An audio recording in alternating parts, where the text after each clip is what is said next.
সবাই ভোট দিবেন এই অনুরোধ ব্যক্ত করে। মানিকগঞ্জের হরিরামপুর বলডা ইউনিয়ন যুবদলের উদ্যোগে বুধবার বিকাল 4টায় বলডা মুন্নু বিদ্যানিকেতন মাঠ প্রাঙ্গণে নির্বাচনী মতবিনিময় সভা অনুষ্ঠিত হয়। বলডা ইউনিয়ন যুবদলের সভাপতি মোহাম্মদ রেজাউল মৃধার সভাপতিত্বে ও সাধারণ সম্পাদক আব্দুল করিমের সঞ্চালনায় উক্ত মতবিনিময় সভা অনুষ্ঠিত হয়। উক্ত অনুষ্ঠানে প্রধান অতিথি হিসেবে বক্তব্য রাখেন মানিকগঞ্জ 2 আসনের বিএনপির মনোনীত সংসদ সদস্য পদপ্রার্থী জননেতা ইঞ্জিনিয়ার মইনুল ইসলাম খান শান্ত।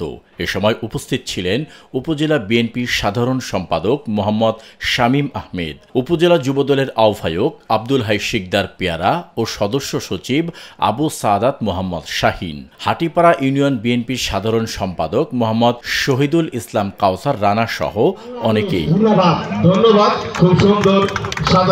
প্রধান অতিথির বক্তব্যে জননেতা ইঞ্জিনিয়ার মইনুল ইসলাম খান শান্ত সবাইকে সকল ভেদাভেদ ভুলে দলমত নির্বিশেষে আগামী ত্রয়োদশ জাতীয় নির্বাচনে ধানের শীষ প্রতীকে ভোট দেওয়ার আহ্বান জানান। তিনি আরও জানান, আমাদের ঐক্যের কোনো বিকল্প নেই। এবছর প্রবাসী বাংলাদেশিরাও ভোট দেওয়ার সুযোগ পাবেন। আমি মনে করি যে আমাদের সেই নদী ভাঙ্গন রোধ করতে হবে। আমরা যাতে নদী ভাঙ্গন রোধ করা এই ধরনের কাজ যেগুলো আছে, যেহেতু আমরা এই মানিকগঞ্জ রাজনীতির সাথে সম্পৃক্ত, আমার পরিবার সম্পৃক্ত ছিল, আমি সম্পৃক্ত।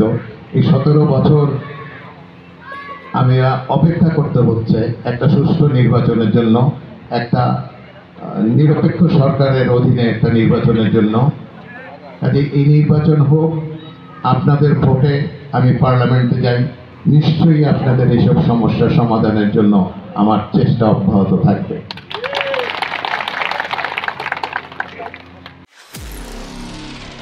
নিরপেক্ষ, সত্য প্রকাশে আপোষহীন।